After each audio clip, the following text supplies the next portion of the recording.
Ugandan companies are fragile and have relatively low cash flow coverage.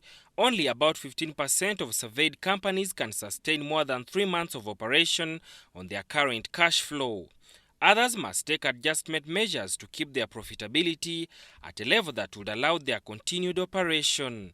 85% of all businesses are going to be in the financial distress after 3 months of lockdown measures, and it means that many companies may not be able to resume their businesses without access to liquidity. With the reopening of the economy, many businesses downtown Kampala remain fragile and are experiencing a relatively low cash flow coverage.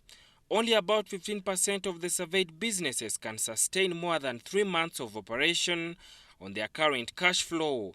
The others, special dealing in perishable commodities, must take adjustment measures to keep their profitability at a level that would allow their continued operation, and many of the commodities are expired and not good for human consumption, and traders here are counting losses. So on coming back, we have lost millions of money, which is going to take us not less than 5 months to recover. Because as you can see, some customers are now bringing back the returns to us here. That is already lost.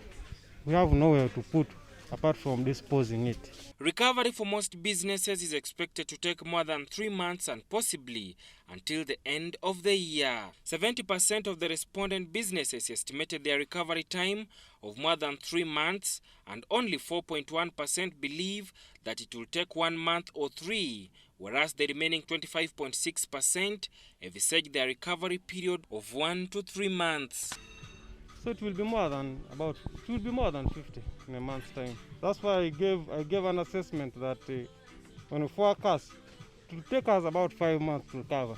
Remember that the landlords are also in our case. We have to pay them even the months that we have not worked. And today is third. We have entered another month. We have to pay them. The government has not done anything like say we give this for a holiday for this period. And besides that, URA is also in our case. They have not given us a tax holiday. All those combined, it's a lot of money in a business. However, traders here are seeking for government intervention on a tax holiday and landlords to waiver on rental areas. As in rent, even they came here yesterday. They came yesterday. They told us to pay for the last month. And as per now, as you're seeing, you pay for the last month. And I haven't worked even. I have been home. I'm just reporting. So they want their money. I would ask the government maybe those taxes to reduce for like a given period, such that we recover the behind the losses. Meanwhile, tenants in Kiseka Market remain barred from accessing their stalls by landlords, and their shops sealed for failure to pay rent arrears for the last 1.5 months. Netubadde tusaba government ebeeko bwetuyambire ogere ne balandi road pressure ekisusse twakadda tubadde tetukola batubanja ewaka batubanja amaduka we tulina okujja 10 baagasibye kati tetumanyi naffe kyakukola nga bwotwa tutudde butuuzi wano. Sadam Mubale, UBC News, Kampala.